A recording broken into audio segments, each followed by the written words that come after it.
Hello everyone, this is happy. तो जैसा कि आपने पिछले वीडियो में देखा कि रिक, डर्ल, ग्लेन और टी डॉग मर्ल को बचाने के लिए वापस एटलांटा गए थे। हालांकि उन्हें मर्ल तो नहीं मिला, पर इनकी गैरहाजिरी में यहाँ शेन और के ग्रुप पर ज़ॉम्बीज़ का अटैक हो गया। पर समय रहते ये सभी गन्स लेकर कैंप पर पहुँच गए और उन ज़ॉम्बीज़ को मार दिया। पर इन सब में शेन और के ग्रुप के काफ़ी लोग मारे गए। साथ ही एंड्रिया की बहन एमी को भी ज़ॉम्बी ने काट लिया और अब वो भी ज़ॉम्बी बनने वाली है। अगली सुबह रिक अपने वॉकी टॉकी से मॉर्गन को कॉन्टैक्ट करने की कोशिश करता है, पर नहीं कर पाता। वो मॉर्गन के लिए एक मैसेज भेज देता है, ये कहते हुए कि एटलांटा अब सेफ नहीं है, वहाँ पर कोई भी रेफ्यूजी कैंप नहीं है।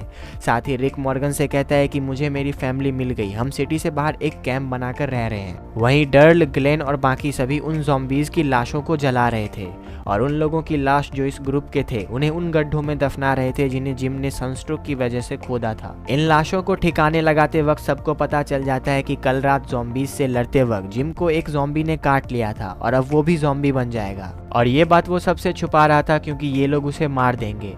ऐसा ही होता है। डर्ल जिम को मारने के लिए जाता है, पर तभी रिक उसके सर पर गन तानते हुए रोकता है और सबसे कहता है कि वो लोग जिम के साथ सीडीसी फैसिलिटी जाएंगे जो कि जॉर्जिया में है। शायद वहाँ पर जिम को ठीक किया जा सकता है। और वैसे भी कल रात के ज़ॉम्बी अटैक के बाद अब ये जगह बिल्कुल भी सेफ नहीं है। यहाँ रिक की बात मानने के लिए कोई भी तैयार नहीं था। वहीं हमें एंड्रिया को दिखाया जाता है, वो अब तक एमी के पास बैठी हुई थी।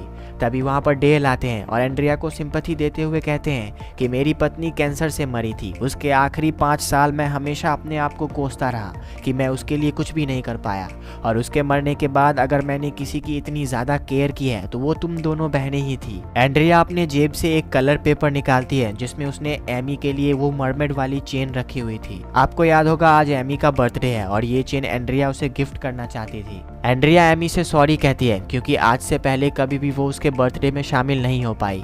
तभी एमी धीरे धीरे ज़ॉम्बी में टर्न होने लगती है और एंड्रिया को खाने की कोशिश करने लगती है। ना चाहते हुए भी एंड्रिया को एमी के सिर में गोली मारना पड़ता है और ये लोग पूरी इज्जत के साथ एमी को दफना देते हैं। वहीं रिक लोरी से बात करता है और उसे कन्विंस करने की कोशिश करता है कि अब ये जगह सेफ नहीं है, उन्हें सीडीसी फैसिलिटी की तरफ बढ़ना चाहिए। लोरी रिक की बात मान लेती है, पर जब रिक जिम से बात कर रहा होता है इस दौरान शेन लोरी के पास आता है और उसे रिक को समझाने को कहता है कि हमें सीडीसी फैसिलिटी की तरफ नहीं जाना चाहिए। पर लोरी को अपने पति पर पूरा भरोसा होता है और वो शेन को भी रिक पर भरोसा करने को कहती है। शेन अब भी कहीं न कहीं लोरी के साथ रिश्ता बरकरार रखना चाहता है, पर रिक के लौटने की वजह से लोरी अब उसकी तरफ देखती नहीं है। इसीलिए शेन एक बार रिक को मारने की कोशिश भी करता है, पर तभी वहां पर डेल आ जाते हैं और वो ऐसा नहीं कर पाता। अब शाम के टाइम रिक और शेन सबको इकट्ठा करते हैं और यहाँ शेन बाकी सभी को सीडीसी फैसिलिटी की तरफ चलने के लिए कन्विंस कर लेता है और कहता है कि अगली सुबह हम लोग ये जगह छोड़कर निकल जाएंगे। अब अगली सुबह ग्रुप के सभी लोग इस जगह से निकल रहे होते हैं, पर तभी मोरेलेस रिक से कहता है कि वो और उसकी फैमिली उसके साथ नहीं जाएंगे। दरअसल यहाँ से कुछ दूर आगे उनकी फैमिली है और ये लोग वहीं पर जाना चाहते हैं। रिक और शेन मोरेलेस को एक गन और कुछ बुलेट्स उनकी सेफ्टी के लिए दे देते हैं और ये लोग अपने अपने रास्ते निकल जाते हैं। जाते जाते रिक मॉर्गन के लिए एक मैसेज छोड़ता जाता है, ये कहते हुए कि ये जगह भी अब सेफ नहीं है और हम लोग सीडीसी की तरफ बढ़ रहे हैं। सफर के दौरान जिम की हालत बहुत ही ज्यादा खराब हो चुकी थी। वो रिक से रिक्वेस्ट करता है कि वो लोग उसे वहीं पर छोड़ दे।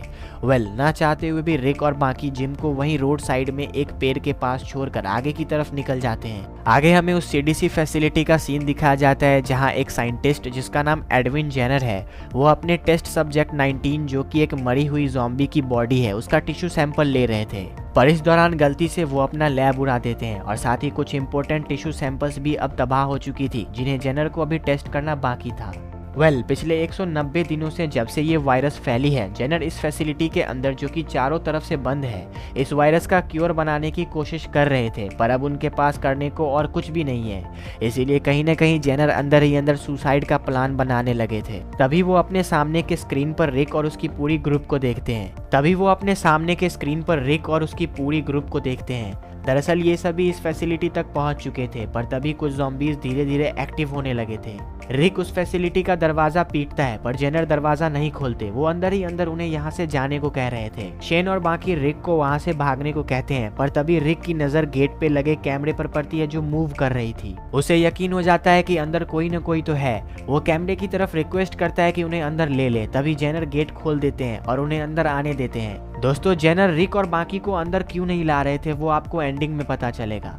अंदर आने के बाद डॉक्टर जेनर इन सब का ब्लड टेस्ट लेते हैं ये जानने के लिए कि ये इन्फेक्टेड है या फिर नहीं। आज की रात ये लोग इस फैसिलिटी की लग्जरी लाइफ जीते हैं जहां इन्हें गर्म पानी से नहाना, अच्छा खाना, शराब और काफी सुविधाएं मिलती हैं। इसी बीच डॉक्टर जेनर शेन के ये पूछने पर कि इस फैसिलिटी के बाकी डॉक्टर कहाँ गए, बताते हैं कि कई सारे डॉक्टर्स भाग गए और कईयों ने सुसाइड कर लिया, पर वो यहीं पर रहकर इस वायरस का क्योर ढूंढने लगे। अब हमें रात का सीन दिखाया जाता है जहां लोरी रेक रूम में कोई बुक पढ़ रही थी। तभी शेन नशे में धुत वहां पर आता है और लोरी का रेप करने की कोशिश करता है, पर जब लोरी उसके गर्दन पर नाखून मार देती है वो पीछे हट जाता है और उसे छोड़कर वहां से चला जाता है। अगली सुबह डॉक्टर जेनर रिक और बाकी सभी को दिखाते हैं कि इतने दिनों में उन्होंने क्या रिसर्च किया। वो बताते हैं कि ये इन्फेक्शन इंसान को मार देता है पर उसका ब्रेन कभी भी नहीं मरता, बल्कि कुछ घंटे में ये वायरस उस इंसान के ब्रेन से सभी मेमोरीज और बिहेवियर को खत्म कर देता है और फिर वो इंसान एक ज़ॉम्बी में तब्दील हो जाता है। दरअसल ये सभी चीजें डॉक्टर जेनर को उनके टेस्ट सब्जेक्ट 19 पर रिसर्च करके पता चली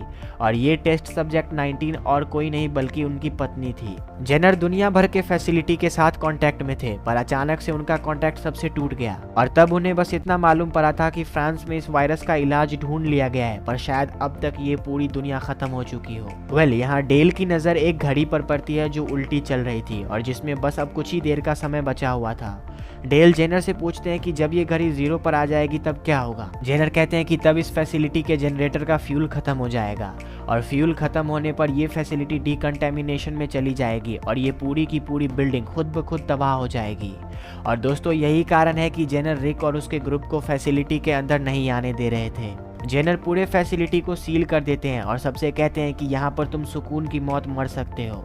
डर्ल और बाकी दरवाज़ा खोलने की काफ़ी कोशिशें करते हैं पर वो दरवाज़ा नहीं खुलता, पर आखिरकार रिक जेनर को कन्विंस कर लेता है और जेनर उस दरवाजे को खोल देता है। ये सभी यहाँ से निकलने लगते हैं पर जैकी और एंड्रिया वहीं पर जेनर के साथ सुकून की मौत मरने के लिए रुक जाते हैं। जाने से पहले डॉक्टर जेनर रिक के कान में कुछ कहते हैं। इसी के साथ ये सभी वहाँ से चले जाते हैं। वहीं हमें डेल को दिखाया जाता है। वो एंड्रिया को उनके साथ चलने को कहते हैं पर वो उनकी बात नहीं मानती, इसीलिए डेल भी वहाँ उसके साथ मरने के लिए रुक जाते हैं। पर एंड्रिया डेल को मरता हुआ नहीं देख सकती थी, इसीलिए वो उनके साथ चली जाती है। अब जैसे ही ये लोग इस फैसिलिटी से बाहर निकलते हैं कि तभी वहाँ पर एक भयानक ब्लास्ट होता है और वो पूरी की पूरी फैसिलिटी तबाह हो जाती है। इसी के साथ द वॉकिंग डेड का सीजन 1 खत्म हो जाता है और खत्म होते होते हमारे मन में काफी सारे सवाल भी छोड़ता हुआ जाता है, जैसे कि मॉर्गन का क्या हुआ, मर्ल डिक्सन का क्या हुआ और आखिरी बार जाते वक्त डॉक्टर जेनर ने रिक के कान में ऐसा क्या कहा। मिलते हैं अगले वीडियो में, तब तक के लिए हस्ता ला विस्ता।